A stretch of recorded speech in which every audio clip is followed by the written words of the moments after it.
Hey writers, welcome to the first episode of Pen to Pod. I am so excited that this project is finally out in the world for you all. I have been interviewing authors for the past couple of months who inspire me or intrigue me, or I've just loved their books, and I'm so excited to bring their expertise and knowledge to you. For the first episode, we have a very special guest, Kath Richards. Kath was such a joy to record with. We honestly could have talked for way longer than we did, but we have a really good, about an hour-long chat for you all. Kath Richards is a romance writer living and writing in Utah. You can find her short works published in many literary journals, and her debut novel, A Love Most Fatal, which we talked a lot about, is coming out September 26th. That means if you are listening to this episode the day it came out, September 23rd, it comes out this week. And if you're listening past that date, it's already out, so go grab it. Kath graduated with a bachelor's in technology engineering and an MFA in creative writing, both from BYU. She loves all things love and kissing, as well as vampires and Fast and Furious franchise, which we also talked a lot about. The title for this episode is There's More to Romance with Kath Richards, and that's because we had a conversation about what is literary and how, having an MFA, she felt a little silly or had some shame about wanting to write genre fiction, namely romance. And there's a lot of that shame or maybe negative view of the romance genre or other genre fiction in the literary world. It was such a good conversation to talk about what is literary and what does romance mean to Kath. We talked about so many other things. Like I stated before, we talked a lot about vampires, the Fast and Furious franchise, the theme of connection and relationships in Kath's work, as well as sometimes the inevitability of the miscommunication trope. We dive a little bit into Kath's writing process and her self-publishing journey. But of course, we also talk about A Love Most Fatal. A Love Most Fatal is a mafia rom-com, and it is the first book in a series of the Morelli family. Here's a little bit more about it. Since she was a girl, Vanessa Morelli has trained for two: CEO of Morelli Construction, and more importantly, head of the Morelli crime family. So far, it's going well. Business is booming, and the city's criminals fear and respect her. Or at least she thought they did, before shipments start disappearing, construction sites blow up, and most annoying of all, the older women lay on the pressure for her to marry and make an heir. When an ill-advised date with her godson's math teacher goes horribly wrong, she brings him under her protection while she figures out who is sabotaging her operation. Nate, the goofy, dog-owning teacher, wants nothing to do with her after learning that she is the queen of organized crime in the city. But when the choice is life or death, he chooses to accept her help and move in for the summer. Bored out of his mind, though, Nate offers his services on the hunt for a suitable husband, interviewing every eligible mafioso in Massachusetts. But when more sparks begin to fly between her and Nate instead of her and her suitors, she starts to wonder, can they work and live together without falling for each other along the way? I am so excited to read A Love Most Fatal. I have it pre-ordered, and I can't wait for it to come to my house. I hope you all love this episode as much as we loved recording it.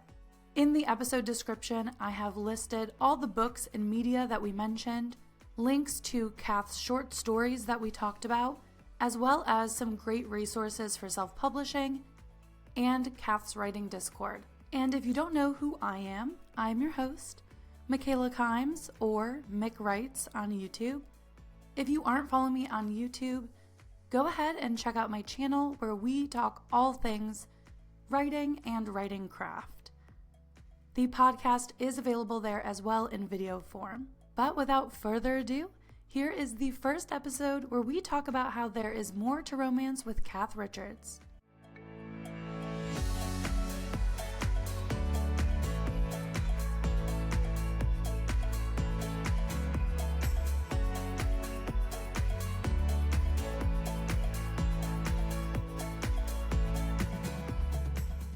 I noticed from your bio that it says you're currently living in Utah, which, by the way, I'm obsessed with the state of Utah. It's gorgeous. You're kidding. How have you been many times? Yes. I've always wanted to get like all the national parks off my bucket list. So, of course, I've been to the national park areas. Salt Lake City is next on my list, though. I really want to go, mainly because I watch Real Housewives of Salt Lake City. But and I live like 45 minutes south of Salt Lake, and I quite like it here. It's quite nice. But I'm originally from New Mexico, which I like has a forever soft spot in my heart. But the national parks here are a huge perk for sure. And that's like a different climate too, because you get a lot of snow in Utah versus not as much snow in New Mexico. Right. Was that like a shift? Like much drier. There's a little bit of snow, but it's like very dry, very hot. And Utah, a lot of people say, is also dry, but it's much less dry than Albuquerque. Yeah. What made you do the move to Utah from New Mexico? I came up here for college when I was 18. So I moved out of the house, came to college in Utah, and didn't know anyone here, but did 4 years undergrad, and then did grad school as well, and never have left. So here I am. I always like asking this question because I feel like where you're from is very important in our building blocks of who we are. And do you feel like being from New Mexico then has like impacted what you write about now?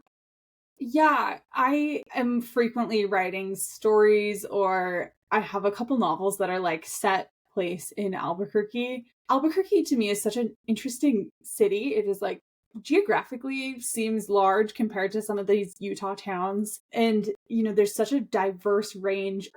Growing up with my family who's still there, I go back frequently, and it is just such a unique place. There's, all of these things that like people point out to me as like stacked against it, like really don't matter because it is such an enchanting place to me. Like it is just got this kind of glow about it that is maybe tainted by my nostalgia for living there. But I frequently am writing about Albuquerque and just kind of missing New Mexico. So I totally agree with you. It's like, for me, where I'm from does mean something to me. And when I meet someone else from New Mexico, that is like meaningful. I'm like, what? You know this thing about me. So yeah. No, I get that. I relate being from Cleveland, a city that everyone makes fun of. I'm okay with having a nostalgic view of where I'm from and painting it in that light and like using it to create, like you said. That's really cool. And so many people growing up, they hated it there. They like, I want to get out of here. And even still, I have friends who are like, I hate it here. Me having left, and maybe that's part of it. I left and so I'm not there, but I'm like, what do you mean? It's so charmed. So you went there for school, and then did you get your undergrad? And then I know you got an MFA in creative writing. Did you get that in the same place then? So you kind of stayed for both of those? I did, yeah. So same university. I got a degree in technology engineering first, and then right after went straight into grad school for creative writing. I love that. Okay, so let's take us back to the beginning then. So let's hear, where did Kath want to become a writer, or did you have that, okay, I'm going to be a writer moment? I think I had like a definitely definitive time when I was in 6th grade, as many people, I feel like I felt like a late bloomer in terms of reading because I wasn't that interested until my dad gave me a YA romance book when I was 11 or 12 years old. And I was like, you're telling me books can be like this? Yeah. And I grew up watching rom-coms all the time. So to have, something that was so focused on romance and like book form, and that was, it was a romance story. It was the whole point, the whole focus changed the game for me. So I started writing little short stories and very rough attempts at novels when I was like 11 and 12. And my dad would just cheer me on and be like, you're just so talented. This is phenomenal. Which is, to be fair, he has said about everything I've written for the last, 14 years at this point. But yeah, that would be when I decided, like, I should probably be a writer and do this thing forever. It would be middle school, high school. I love that, though, that you had like a cheerleader built in with your dad already saying, you can do this. That's so great. I don't feel like every kid has that or realizes they can become a writer until much later. Yeah, and like my dad's not a writer, but he was a big reader. And so I always saw him reading, and I, wanted to read too. And I tell people all the time now, like that have kids that are interested in writing and they write little stories. I'm like, nurture that. Tell them that they're amazing, because it really was, like you said, the built-in cheerleader of it all was like so meaningful to me. And so you said your dad gave you a YA romance book. Do you remember what book that was? Yes, it was Fallen by Lauren Kate.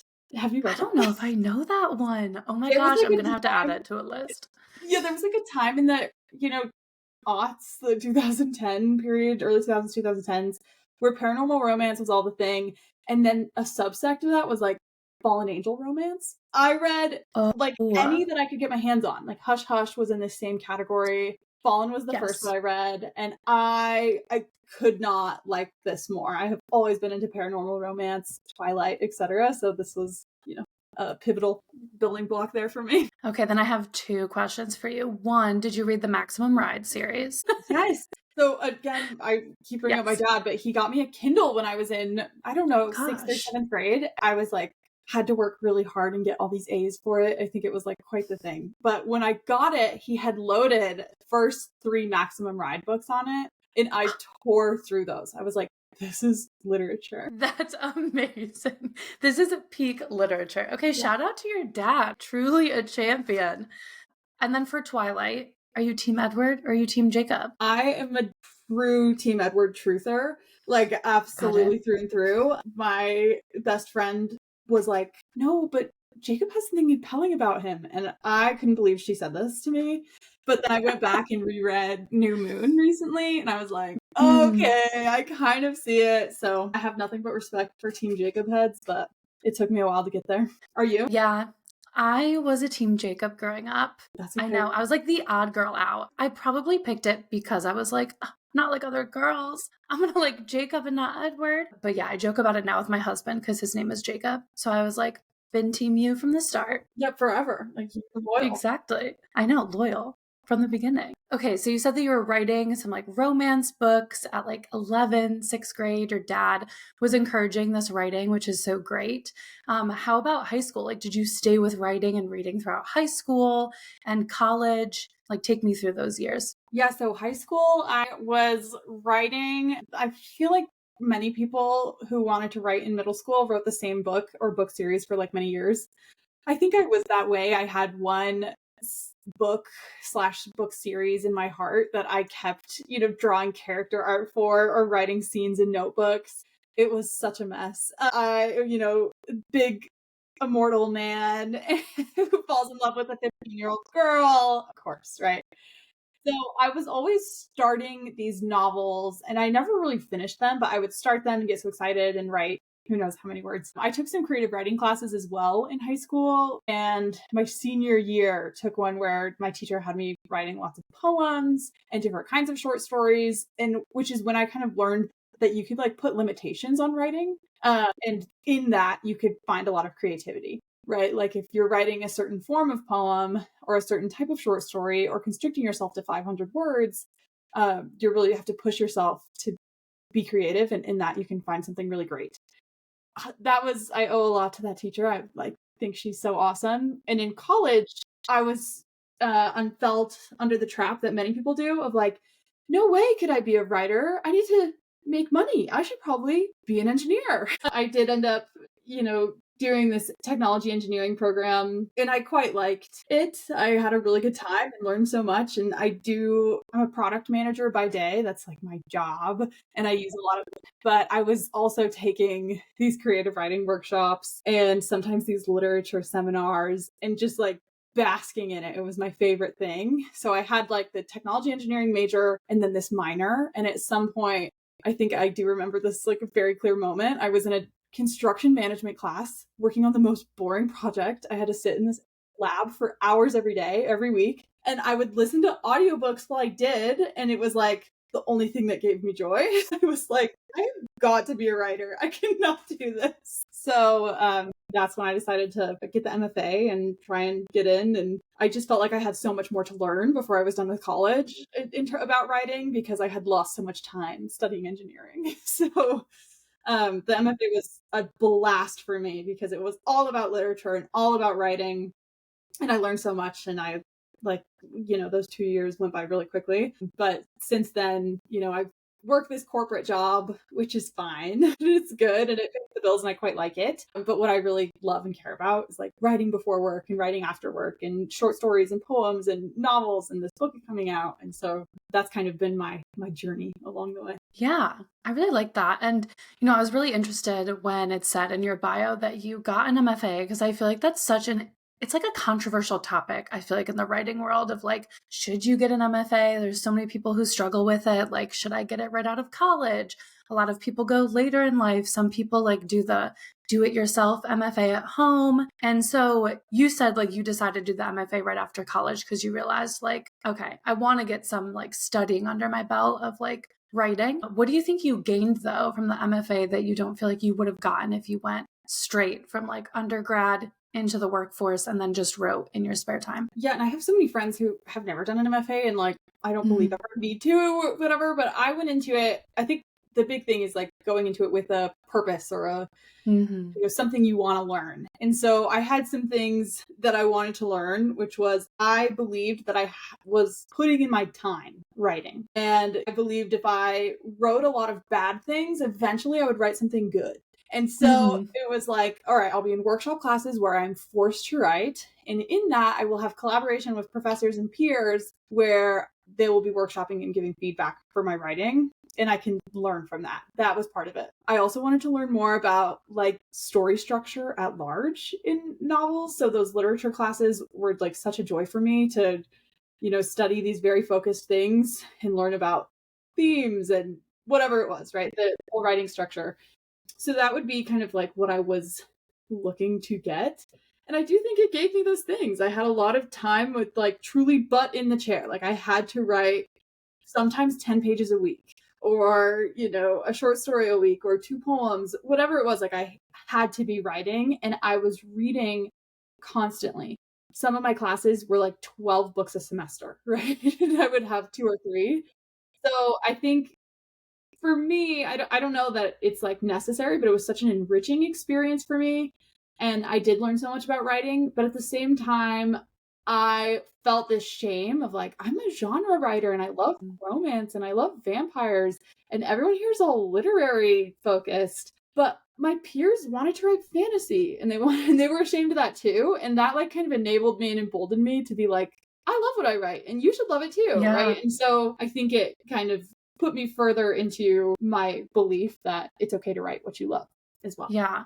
And that's such an interesting topic too, because I feel like that's always been the case. Like I was a creative writing major in undergrad. And so I feel you. I'm a genre writer, respect to literary fiction. I love reading it. And there's always those conversations of like, that's real fiction, quote unquote. But I feel like TikTok and social media has really broken those barriers in the last couple of years of what is deemed real writing. And I would just love to know, what are your thoughts on that now in like today's world of genre fiction? Yeah, these are really good questions here. I'm thinking about so much of my thesis defense circled around this topic of what is literary. And I had read lots of literary works and I had lots of thoughts and I could, look at a book by Marilyn Robinson, who is like a literary author I adore, and look at another, genre book that was much similar popularity, say Emily Henry.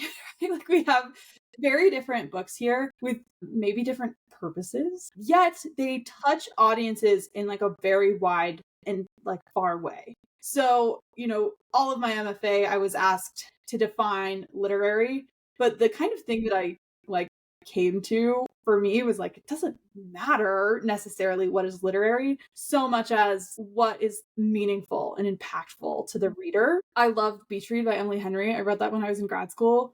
It's like, this is maybe the best romance book ever. I think I had 10 people in my cohort read it. Like my copy went through 10 hands. It was like, so great. But that's such a loaded question because I think so differently than many of my friends who only write and read literary fiction, because they don't think that, something that isn't literary is necessarily good, but I think it can be if it like is meaningful to someone. So I think reframing that has been helpful for me. No, I completely agree. And it is such an interesting conversation because, everyone falls in different areas of like that spectrum. But since we're talking about like meaning and of literary themes, I feel like play such an important role in story. And you said going to an MFA, like that helped you talk about themes, and no matter if a book is literary or not, still means something. Do you feel like that is an important part of your writing process of like coming up with like a theme for every book, no matter what the book is about? I think they arise.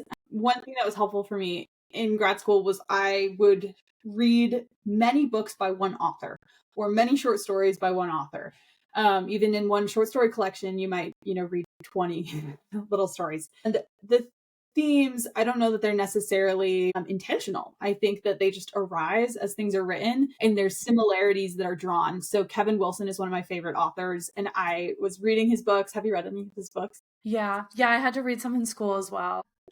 If you've read, there was like Family Fang and Nothing to See Here and one other, The Perfect Little World, all of these revolved around family. And I noticed that in every book, there was something that kept pulling him or the narrator right back to family. And I was able to ask him about that. He came to my school and I asked him what's your focus on family? Do you even do that intentionally? And he's like, no, it just happens, I think.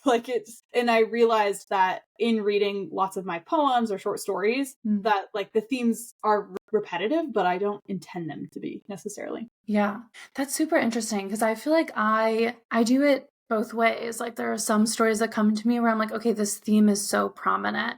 And then, other times I write it and the theme, is what the readers make of it. But I think you're calling on a really important piece about writing is that doesn't matter what we're writing about, but every author has something to say. We're always inputting our own experiences and views and, thoughts into our writing. And that's what makes it meaningful or powerful. And do you find that for you, writing is a way to think? That's how it is for me. I find that I will have a question or something that I'm interested in, or two characters, a relationship, and maybe I write something and by the end I might come to a conclusion. It's I'm writing to think through these big emotions. I don't know. That's kind of how I think of themes. Yeah.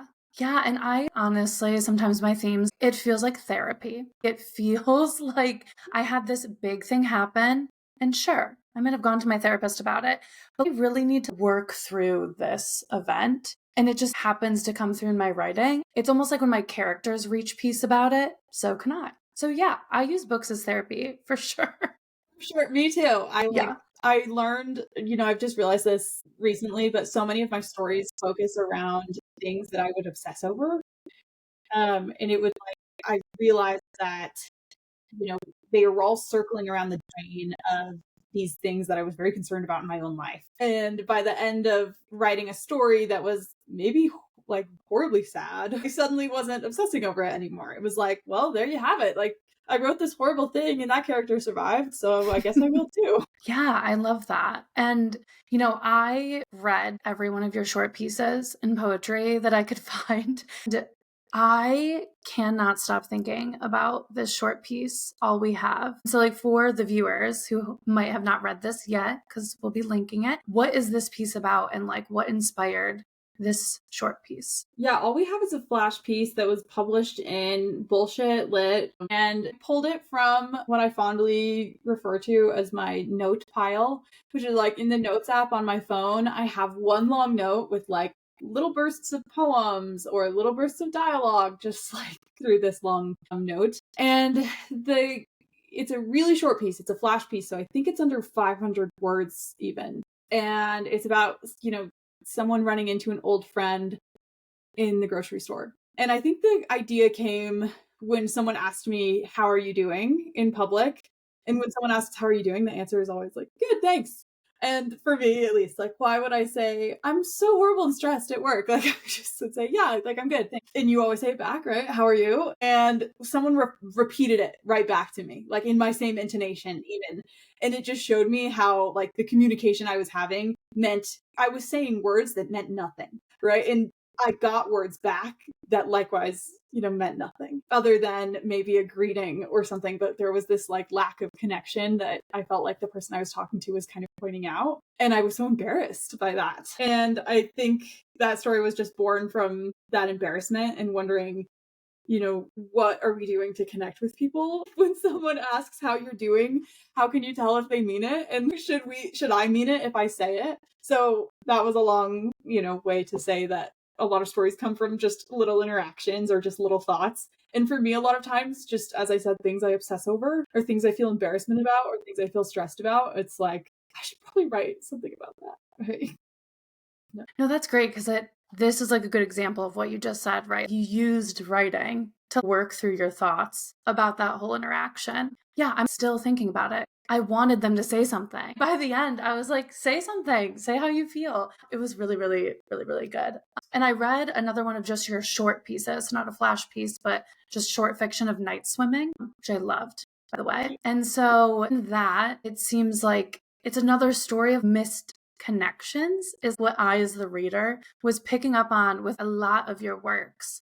Do you feel like that resonates with you or do you see it differently? Yeah, I think the idea of connections goes into like why I love romance. And I am someone who is kind of obsessed with relationships. And I have, I love making friends and building friendships and making sure that, I have friends and my friends have me and they know that I can be there. And so with that, for me, I've found out recently, like a few years ago, that I have OCD. And that was like so illuminating to me because I have always obsessed over relationships in ways that I didn't quite understand. And I thought everyone must feel this way. And so I think a lot of stories have this idea of, in terms of missed connections, it's like maybe the missed opportunity to connect, or when you're connected with someone, when you have a relationship and you do something wrong, how do you forgive yourself? And how does someone else forgive you? And how can you forgive them? So this idea of like forgiveness is like big for me because I have, done a lot of self-loathing and a lot of beating myself up for things that I did years ago, right? Like I'm talking 10 years in the past. I'm beating myself up for conversations I had. And it's like, I've always wondered, what are the limits of forgiveness for forgiving yourself and forgiving others? And can relationships recover from that? So I would guess that, that's maybe why I like romance so much too, is because it's all about emotional connection and intimacy, emotionally and mentally. So yeah. Yeah, that's really beautiful. I really love that. And I relate to that. I think as everyone who's probably messed up in relationships in the past and had to forgive themselves or forgive another person, it is like a weird, nuanced thing that comes with maturity, obviously, as we get older. But so interesting to explore because night swimming, that shorter piece, is younger, and like the emotion, the raw emotion that you feel like when you're a teen or a young adult is so different from as you get older. So yeah, wow, that's really interesting. Now I'm gonna have more to think about later today.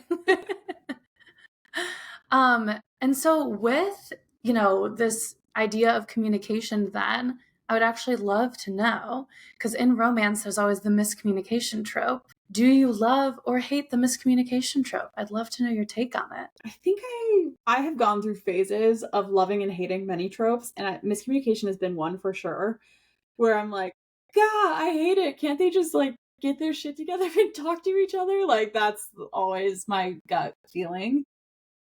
But it is so inevitable because when you're having a conversation with someone, there's like what people are saying, and then there's what they're feeling, and then there's what there's like actually thinking and what they intend to say, right? And it's impossible to like have perfect clarity of conversation without muddling some of these things. So the miscommunication trope in some ways is inevitable to me for a relationship, right? Like I can say something to someone I've known for years and then I mean it one way and they take it another, and it's like, oh, I didn't mean it like that.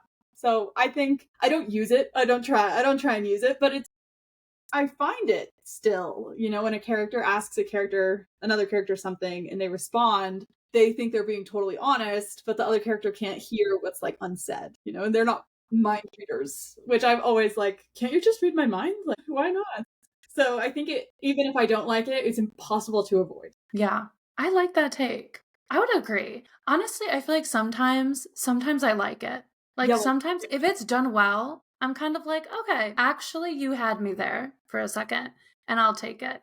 Because you're right, sometimes it is inevitable. It just kind of depends on the people, the situation, but we're always going to miscommunicate at some point in our life. And even with someone that we're married to or with for a long time, that does not go away.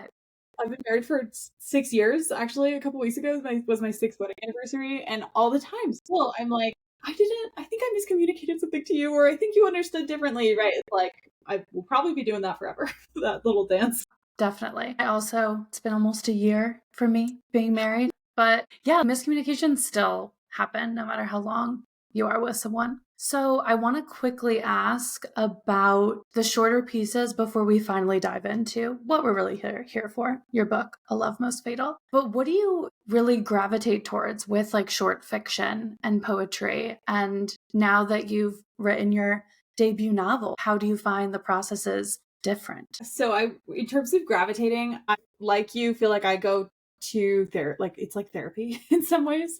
So my short fiction for me is a way to think of, or, think about something that is haunting me. So a lot of my short fiction is usually sad or a lot heavier than the things that I write in longer fiction, because I don't have to spend as long with it. Like I can, spend 3,000 words or more or less working through something, and by the end, hopefully it doesn't exist as a fear for me anymore. A lot of my short stories I have written multiple about a woman whose husband dies, and that is like something that I would obsess over for years. Like I was in a bad way about that, and the more stories that I wrote about it, they were always harrowing and like really sad, but it was very important to me that these women had something hopeful in the end. Like no matter this horrible thing they went through, they survived. And after doing that so many times, I like don't feel the urge to write dead husband short stories anymore, which is great. Um, and for poems, it's more of like capturing maybe a moment, or for some things, I'll try and write it in a short story and it's not right. And I try and condense it and condense it. And the only way to like properly communicate is through a poem, in my mind. So that would be kind of, I have different purposes for these things, and poems to me are a little more reflective. And then in terms of novels, I've written a few now. This is my first that is, my debut, but they're usually, you have so much more breathing room, so you can explore more relationships, and it's easier as you like think about life. For me, like as I'm thinking about just like the everyday of life, even if it's really dramatic, there's so much beauty in little funny pieces that are possible to, divorce from that. So I think my longer pieces are a little more humorous, I think, at large. I love that. Oh, I'm excited to read it then, a little bit more humorous. I love a good balance of humor in my romance books, a for rom-com sure. is like so right, I just Yes. And so in the beginning of this episode, I gave the pitch for A Love Most Fatal to the viewers, but I'd love if you could pitch A Love Most Fatal to the viewers. What could they expect from it? Yeah, A Love Most Fatal is a mafia rom-com, and if you are a fan of mafia romances, you may know about, the guy is usually this big alpha who is in charge of the mafia and very intense. I really wanted to kind of think about that differently. So if I had to pitch A Love Most Fatal, it's about a girl mob boss who has to deal with all of the, distractions and hardships that come with being a woman mafia boss, while also, trying to find balance in her life. So I think the one sentence pitch is, a female mafia boss in need of a husband teams up with her godson's goofy math teacher to find her one. Obsessed. So that's like, as a whole, kind of the scope of it. There's a lot of little pieces of that I'm happy to get into. Mafia romance. It's taken a life of its own, I feel like, in publishing, and people love mafia romance. And so I want to know what drew you to this. Are you a big reader of mafia romance? Were you excited, just like you said, to just flip the stereotype? What drew you to the story? Yeah, I love dark romance. I love taboo romance, like really dark stuff, the stuff that my friends are like, that's horrible, how would you read that? There's, in the same way that I really love horror movies or action movies, I have always loved the sort of media. But there was a time where I was reading a lot of mafia romances, just like consuming them as fast as I could. I thought They were like the most delicious things that I could find on Kindle Unlimited. And after a while, after enough of them, I kind of was like, could we have this like a really powerful woman like in a kind of weak man? Would that be interesting? And it started, as many of my projects do, as a little bit of a joke among friends of like, what if I wrote this thing about maybe a girl mob boss? How would that look? But then it became something much more real and much more meaningful to me. That would be, it came definitely out of a place of love. I like would never write a genre that I didn't like or that I wanted to make fun of. That is like so antithetical to writing to me. So definitely born out of a place of love. But, I wondered what this might look like if it was all the fun things that I love from a mafia romance, which is like the crime and the suspense and the intrigue and the family dynamics. But we kind of switched that around and made it a little funnier. Yeah. No, I love that. The alpha female instead of the alpha male trope is so great. And I, like you, I'm very drawn to big family dramas. And so I have to ask, are you from a big family or are you from a small family? I've got 3 siblings and parents divorced when I was young, but I have a brother and a sister and then a cousin who is also a sister to me. And so growing up, I had these 3 and I still have them and I like love them so much. And sisterhood especially is very interesting to me because it's like so hard to explain. And I'm always writing about sisters because there is something that is so meaningful about having someone that you grew up with who like understands where you're from and like you can connect with all the time. And I'm sure if it was brothers, same thing. Like I could write about that all day. But I do love this concept of family, and I bring this up constantly, but like the Fast and Furious movies, do you like these? Obsessed with the Fast and Furious movies, and I don't care what anyone says, Kath. Like, I love I'm them. so glad you just said that. I am astounded and shocked. I love them. Obsessed. I would like defend them with my life. Like Same. I think they're kind of perfect to me. But you get the vision then, right? I get it. I get the There's vision. something so compelling to me about like those movies in particular do this very well. There's like a mix of shenanigans and absolute chaos and action and really silly fight sequences. But ultimately the thing that drives these characters is their love for one another. So that is kind of, very interesting to me is like, what do you do for the people that you love and what will they do for you? And how does that push you? I love that you love Fast and Furious because we do have to like defend the franchise out here for some reason. And I defend it with my life.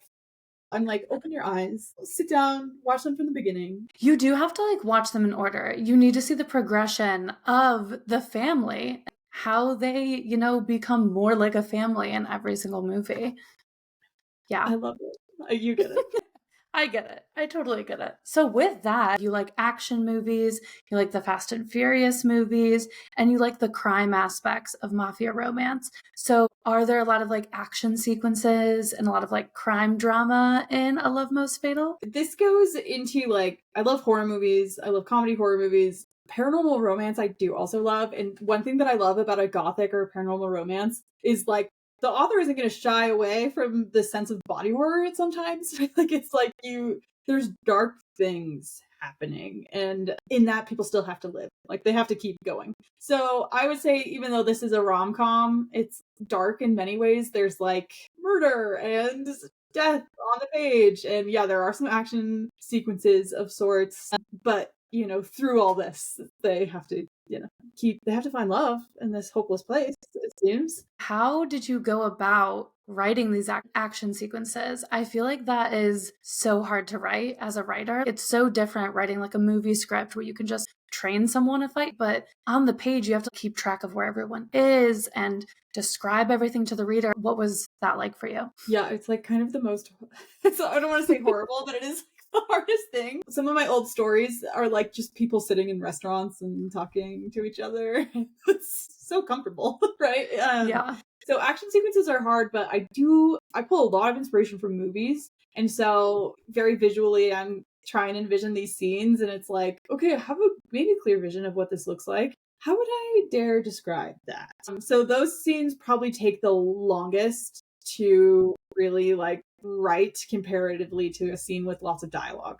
But I wouldn't say I have very many action sequences. There will be some things that it's like something horrible has happened and now we have happened upon this scene. Right. And describing body horror and gore or, death is a lot easier than describing chase through a city, I think. Yeah.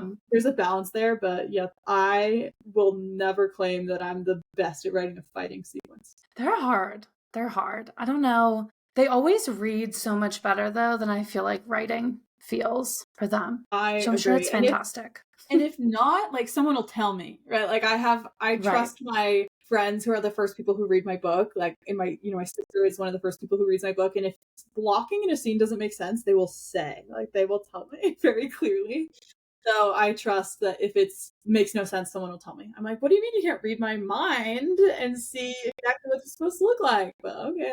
Yeah, so with a book with so many characters, you have the family dynamics and there's all the crime happening and obviously a romance. Who were your favorite characters to write in this book? So we have the two main characters, Nate and Vanessa, who I quite like. They are great, and I like Nate is very goofy of a person and very idealistic and yet also very horny, right? Like he like wants her, but she's evil to him, and he's like, I could never be with a criminal. And that sort of like back and forth is, breeds a lot of interesting things of being him an outsider and very judgmental. He's very funny. My favorite character, though, is probably her little sister, Mary. She's like in my mind, I'm like, she's kind of out of control. She's like volatile. She's off-putting. She's kind of really grumpy. And in writing her, like anytime she's in a scene was like a chance for her to like surprise me or like do something that was interesting to me. So through the whole time writing this, I was like, who can I put, like, can Mary find love? And so book 2 actually will focus on Mary, but like all writing, I was like, she's kind of so funny. Like who could be with her? Yeah. I saw that this was the first book. So do you plan on having a couple more books in the series that follow the family? Yeah, as you said, the family's so big.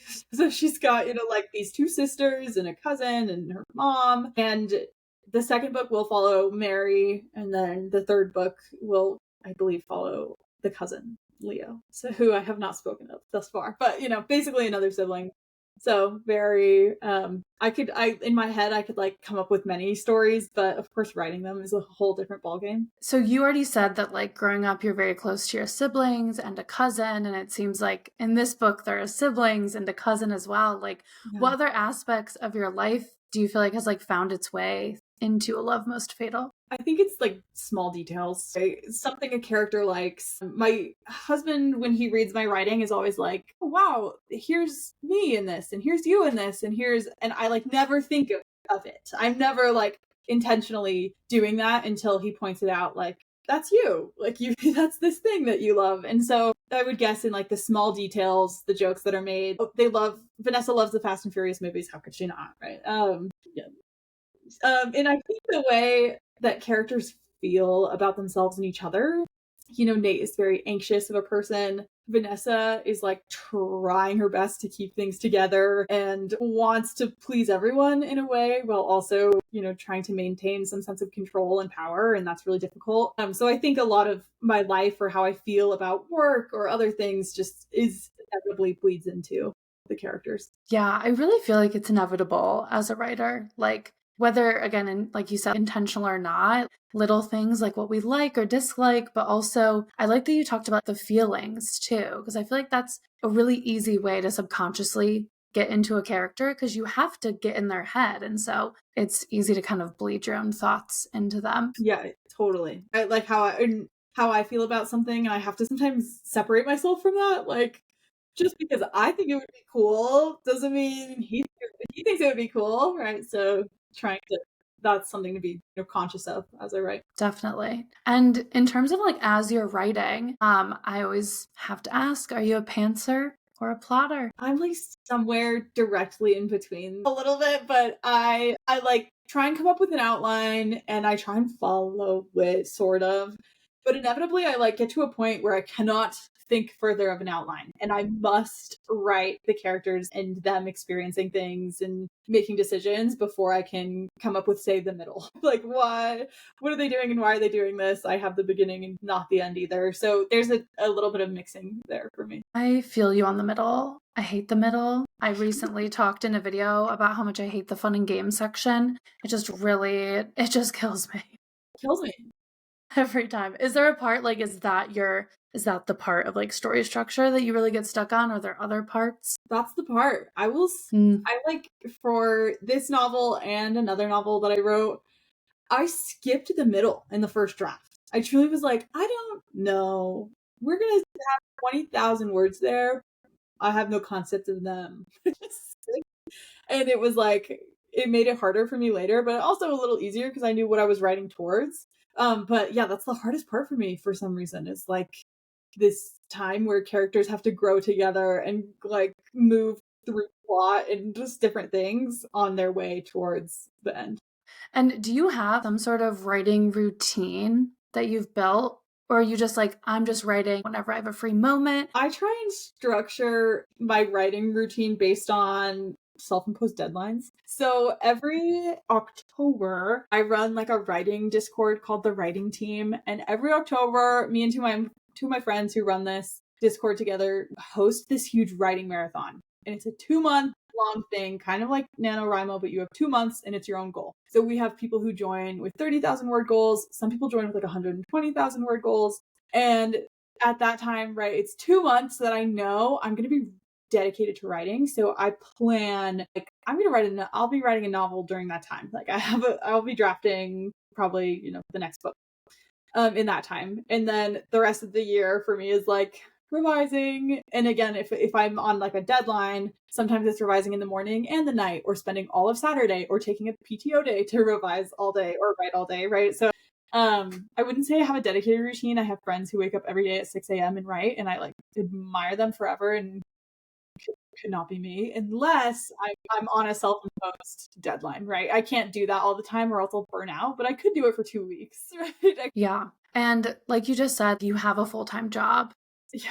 Outside of this. So, what are tips for maybe some viewers and listeners who also have a full-time job, of like, how do you get the motivation to like make those writing times happen? Writing is so important to me, and it's the thing that I love. And when I'm not actively writing something new or working on a project, I feel very aimless, like in my heart. Like I'm unsettled, which is helpful for me because it makes me want to have something that I'm working on. I think that could also be part of the OCD, is that I'm like compulsively wanting to write. But I would say, people who do work full time, there's no such thing as balance. And I wish there was. I desperately wish there was such a thing as balancing all of work and exercise and relationships and eating healthy and hanging out with your friends and going to see movies and writing a novel and revising it and advertising it. There's like no such thing. So it's all about just like prioritizing what you do. For me, it helps to have self-imposed deadlines and friends who are also in the same situation as me. My best friend, we actually work together at the same company, and she's also a novelist. And it's like awesome because when, I need writing cheering on, she will do that. And if we're both writing at the same time, it's like, well, when are you going to write today? What are you going to write? What are you going to do? Right. So I would say having a good community and just like giving yourself grace when you can't balance it all is helpful, but keeping your eye on the prize, and that like the other option is not writing at all, which is like kind of not an option, like it's not really optimal to me. I like that. Just not writing is not an option. Yeah, like what are you going to do? Give up? That's what I ask people sometimes, is like, I guess the other option is never writing again. How do you feel about that? And it's like, no. No, yeah, that's very true. Just making it a priority, reminding yourself what your goal is and what you're going after. And scheduling time to do it in the week. If so, I'm big into goal setting, whether those are huge goals, but like small actionable ones. So if I have a goal for 5,000 words in a week, that's a big goal for me. That's hard to do a lot. So I like have to schedule time to do it. If I had a goal for 1,100 words, it might be easier. But again, you still have to like schedule and dedicate time to it because it won't just happen.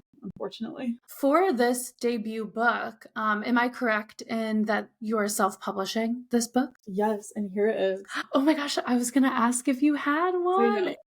The So, cover's gorgeous. thank you. I love it. And I would just love to know what made you decide on the self-publishing route. I have a lot of viewers on the channel who really want to get into self-publishing. I'd love to know your story with that. So, as a romance lover, reader, writer, I have always read a lot of self-published romance, and it is some of my very favorite stuff to read.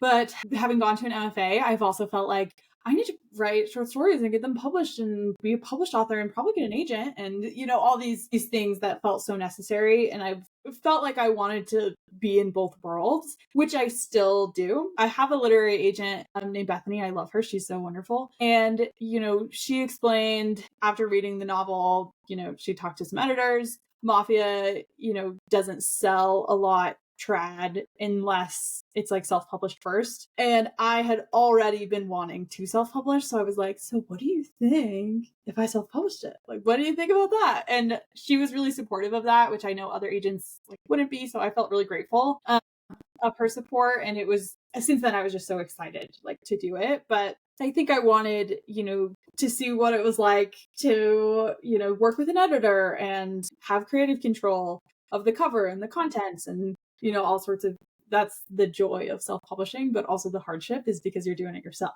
right? Yeah.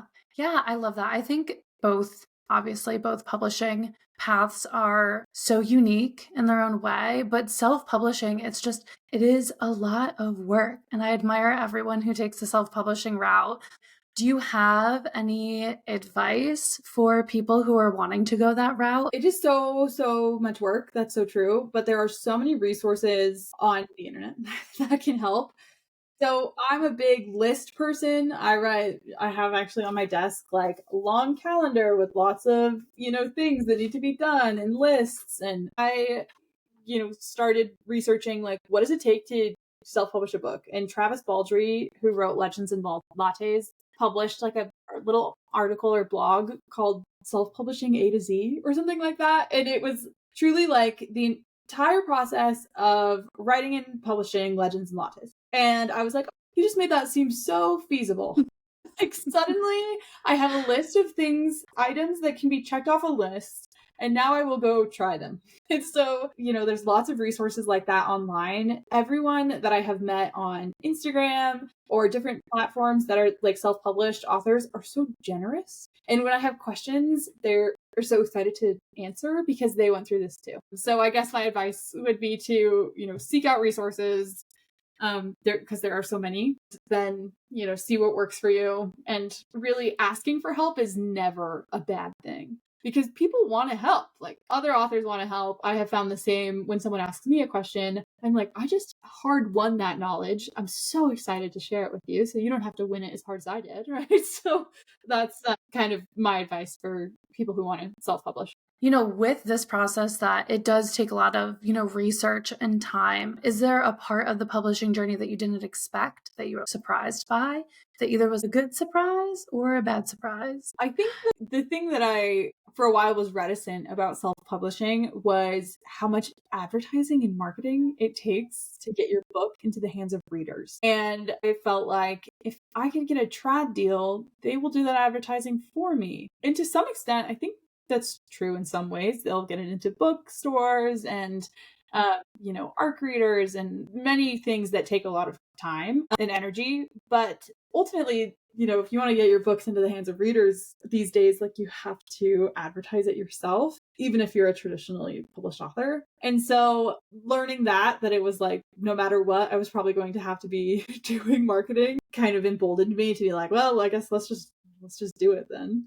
Let's just see what I could do. And in that way, I've been able to gamify it a little bit of so if I learn from other people and do what they're doing or try this and does it work? Does it not work? Maybe I'll sell more books, or maybe, it becomes a little bit like a game. And I think I believed that I wouldn't need that if I was doing trad publishing. And I know some people who are like have a trad deal that aren't doing that, and like good for them. Like I'm so happy for them that they are toiling on Canva. That was something that was surprising to me, was how it's very time consuming, but it's also rewarding to connect with readers and be the one who, like, I know that because of my efforts, people know about my book, or, whatever. Yeah. And honestly, I mean, that's how I found you, was on Instagram. Your marketing is doing well and your Instagram is Chef's Kiss Beautiful. Everyone Thank go you. check it out. Do you have any advice for people who are going to be toiling on Canva then? How to get that marketing momentum going? Yes. So I am lucky that I have done some marketing in some past jobs. So like I already am familiar with graphic design tools.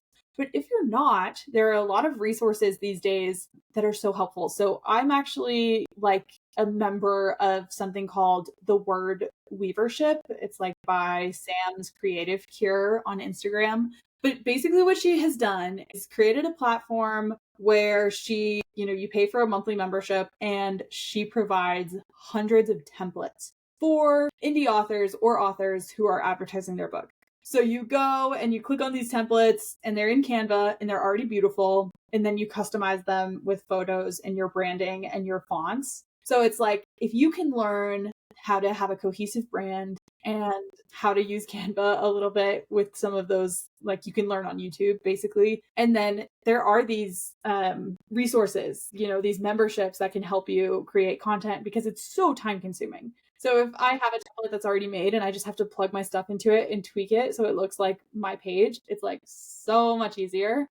Or when you're scrolling on Instagram and you follow lots of authors, like you can screenshot ones that you think look beautiful and try and emulate that. That would be my biggest advice, is like borrow from other authors, or, sign up for these memberships, because it's important to get your book into people's hands, but it's more important to write books, right? Like you have to have a product that you are trying to. Yeah. No, that's really, really good advice. And that is also an amazing resource to have, like all those templates. That's amazing. It's really awesome. Yeah. And I know that you said you have an agent alongside with like self-publishing your book. So how was that process? And like, has your agent aided you in the self-publishing journey, or are they just kind of like adjacent to that right now? Yeah, more adjacent. She's so awesome, and she actually represents a lot of indie, authors. H.D. Carlton is one, Greer Rivers. So these are like, she is very familiar with self-publishing, and she's self-published books herself. So when I first decided, like, what if I want to self-publish this? I like got on a call with her, and she talked to me of like some things I needed to know and like what's possible. And that was helpful for me. Overall, the self-publishing is a little bit separate from the work I do with her. So when I queried her, it was with a different novel, a vampire novel, and that is the one that has like been on sub, and I work with her on revising. And this is kind of separate. But since I have her and she's so wonderful, she's submitting to audiobook publishers, or different things, or giving me advice on just different parts of the process. I would say she's not like doing the self-publishing though. Some people ask like, well, is she like helping you then? Is she doing it? I'm like, no, she's not doing it. But she's like so helpful and so nice. And I know other agents are not, as keen on their authors self-publishing, but I do love that she has always been just like a diehard supporter of indie authors. And that is like that was a selling point for me for sure. I saw one of your posts about this vampire story, I believe, a vampire romance. Are you planning to stick with that book at some point, or? Yeah, that I love that novel, and it's, been on sub, and I have some revisions that I would like to make before, you send it to more editors, or like whatever the next step is. I feel like there's some revisions that need to be made, but I have always loved vampires, and I love that book, and I would love to write more vampires as well. So definitely I would love to keep that book in my mind. Yeah, what draws you to vampires? I'd love to know, because I also love vampires. Like, who doesn't? But I would love to know, like, what has drawn you to vampires? What do you like about reading them and writing them? Well, of course, they're so romantic and sexy. That was like something I've loved since I was a teenager. But as I've grown older, the something that is so compelling is like the monster that is within all of us. And if you're a vampire, there's like a monster you cannot deny, right? Like you have to consume blood to live. And so you were like feeding that monster to even keep living. That was an interesting theme or like concept to me. And with that, immortality, right, it seems very lonely. It like seems like a horribly long and lonely thing. So I have just been interested in that idea of, you know, love and mortality and being a monster, right? Like I love monster romance too, but especially dark romance where it's like you are like a creature, like a vampire is like a monster that kills people in a lot of cases. And how do you love a monster and how can a monster love itself? Right. So those are things that like really draw me to the vampire genre. And my whole thesis was actually about vampire novels. So Love it. I love, yeah, vampires. And what you just said, like, can you love the monster and can the monster love itself? Do you feel like that's present in A Love Most Fatal? Because you said, you know, our male character, who's this funny math teacher, is warring with the thought of falling in love with this mafia boss.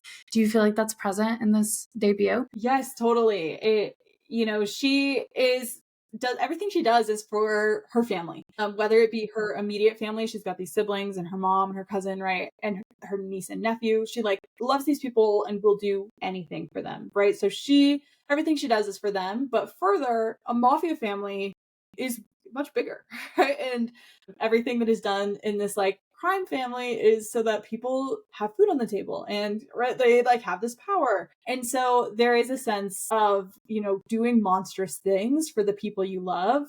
And Vanessa has come to terms with that, right? Like she does these things because there's no question about it. She would do them for these people. And for him, he has like a much harder time coming to terms with this. He's like, but how can you do bad things and be a good person? And I think he has to realize ultimately that, you know, the bad things, like would he do bad things for someone that he loves? And I think by the end he realizes, yes, he totally would. Yeah. I love that. That's really great. So we are nearing the end of our time here, but I do have just a couple quick questions to ask about you at the end. First, I'd love to know what your big, giant career goals are for writing. Nothing's too big. Nothing's too big. Okay. My big giant career goals for writing would be I would love to be able to write full time. And I don't even know what that looks like necessarily, right? Because I've been in school or I've been working. But, you know, I think of writing as like an empire in some ways because there's like the writing and the editing and the like advertising and the fostering a community. These are like all facets that I recognize from my own job that it's like, oh, that's a full-time job. That is right. And you can do that. So I would, you know, even if it's not for many years, I would love one day to be able to focus as a job on writing. But until then, you know, my big dreams are to lots of series and lots of different subgenres of romance. I don't want to be like just tied to one because I love so many. I would love to write a poetry collection and a short story collection and, you know, just really write to forever my heart's content. And by the end of my life, I would love to, you know, to be able to look back at this massive work that shows, you know, where I was at different times in my life and how I grew or how I didn't. And that's beautiful too. Being able to have, you know, your different pieces at those different points of your life, kind of pointing to that. I noticed that you have a cat named Cowboy, and I have to ask about your cat. As a fellow cat mom, how did you get the name Cowboy? It's a fantastic cat name. So good, right?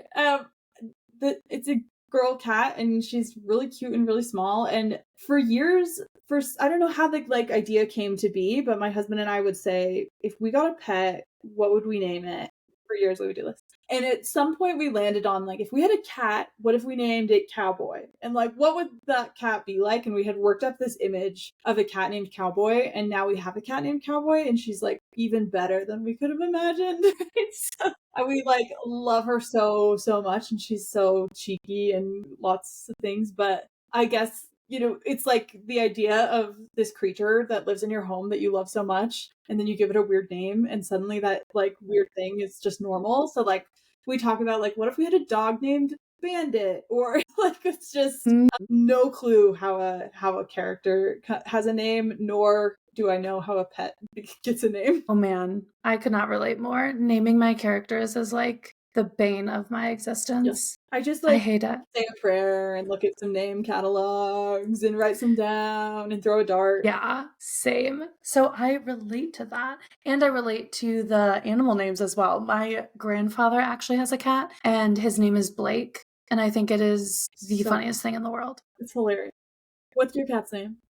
I have 2 cats. One is named Mochi and the other Biscuit. Perfect cat names in my estimation. Thank you. That's what I thought about Cowboy. Do you have a go-to comfort food?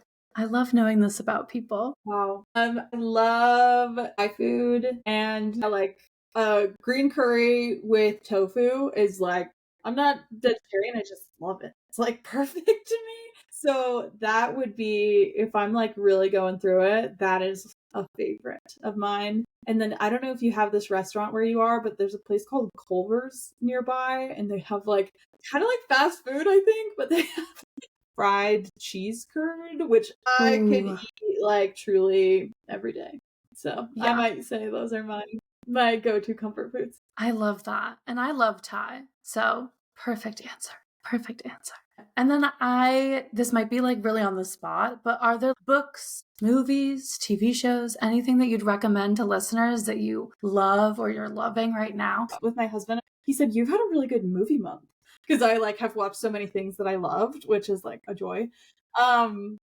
Okay, we'll just go with this like right now. I loved Twisters. I like thought that was like the most fun. You loved it? I just knew we were like kindred spirits. I was obsessed. Like I stepped out of the movie theater and I was like, why is this the best movie I've seen in forever? No, exactly. It was like it is not a like weather movie. That's a romance movie. Like it's a romance movie. I'm an expert. Like trust me, I know. Yeah. So that Twisters was so good to me. And then since I've been listening to like the Twisters soundtrack, which is actually just like good. You get it, right? It's just like fun country and songs about Oklahoma. It is. Sure. It's like, say no more. The other thing I would have loved, I've been reading Filthy Rich Vampire by Geneva Lee. That series has been like pure fun. I love when I open up a vampire book and I just know the author loves Twilight. Like I can like sense from the pages. And if Geneva Lee told me I hate Twilight, I would be shocked. First of all, how dare you? Second of all, how could that be? And then this new Sabrina Carpenter album just dropped. Already listened to it. Yes. We're on the same wavelength. Yeah. I love Sabrina Carpenter. Her Emails I Can't Send album is so good. So good. So I've been listening to her so much, and of course Taylor Swift. And anyway, now I've said 4. So. No, I was going to quickly ask about Taylor Swift because I know you are a Swiftie as well. And so am I. Do you have a favorite? I know. Thank God. Do you have a favorite Taylor Swift album? I will ask. Not a song, because I just think that's way too hard. I would say recently, the favorite album like changes frequently. Recently, I've been like favorite album Midnights, which is, I thought like it's too soon to say that it's my favorite album, but I love it big time. I love it with my whole heart. Second favorite would be Evermore. I just love it. Okay, perfect answers. Perfect answers. What about yours? I want to know. Yes, okay. And also always changes. I think right now, kind of like you, but like it's Tortured Poets right now. I'm like obsessed with it. I can't stop listening to it. It could just be because it's the newest one. And then Folklore and Reputation are tied for me. Like always. Because like if I'm listening to something, no skips is anything on Folklore and Rep. I'm obsessed. I listened to Reputation the most writing this book. Like Midnights and Reputation, I listen to like nonstop writing this. Yeah, I love that. Do you make writing playlists then for your books? Well, I don't, but I listen to albums like all the way through. So I have a playlist that is like just like albums I like, but it's like SZA's album SOS, and oh my God. You just get it. Lizzie McAlpine. SZA needs more love. Her Control album was everything to me. Everything. I get it. We get it. We totally understand. Like I like that though. Here, Soul Sisters, I really get it. I know. This has been really great. And for all the listeners, A Love Most Fatal, can you let them know when it's coming out, how they can get it, how they can follow you? Yes, A Love Most Fatal comes out September 26th, and you can get it wherever you get your books. You can request your indie bookstores buy it. You can request it at your library. You can get it at barnesandnoble.com or amazon.com. I have a website, kathrichards.com. And if you order it there, you'll get lots of little free goodies like these stickers that I have in front of me of the sisters. So those are really fun. Oh my gosh, those are so cute. I like Di. This is Mary. Yeah. Vanessa. There's one more somewhere, but my desk's a mess. But that's where you can get my book. You can follow me on Instagram and Twitter /X and Threads. And I'm always posting, never professionally, very shenanigans heavy. So that's where you can find me. This was so fun. I hope everyone likes A Love Most Fatal if they read it. It is like fun and sexy and action movie and kind of full of heart. So I just hope people like it. Yeah, I'm pumped to read it now. Especially now that I know that you love Fast and Furious. Like, that's an instant buy. Like kindred spirits, you're gonna see the source material is there. Absolutely. Okay, well, thank you so much for coming. Thank you guys for watching, and hope you guys go follow Kath and go order her book, A Love Most Fatal. Thank you. Thanks, guys. Thank you. Thank you, everyone, so much for listening to the first episode of Pen to Pod. Kath's book, A Love Most Fatal, comes out September 26th, and you can get it on her website, or like she said, go ask your indie bookstore or library to request it, and you can also get it on Amazon or Kindle. You can follow her on Instagram at Kath_Richards_writes to learn more about her and follow along on her writing journey. If you liked this episode, please go ahead and give us a follow on Spotify or Apple. And if you're watching on YouTube, make sure to subscribe and hit the bell so you get notifications whenever we post. I hope you had fun just listening to Kath's experience of publishing A Love Most Fatal, and I hope you tune in next time when we talk with another author who puts their pen to this podcast. Bye, writers.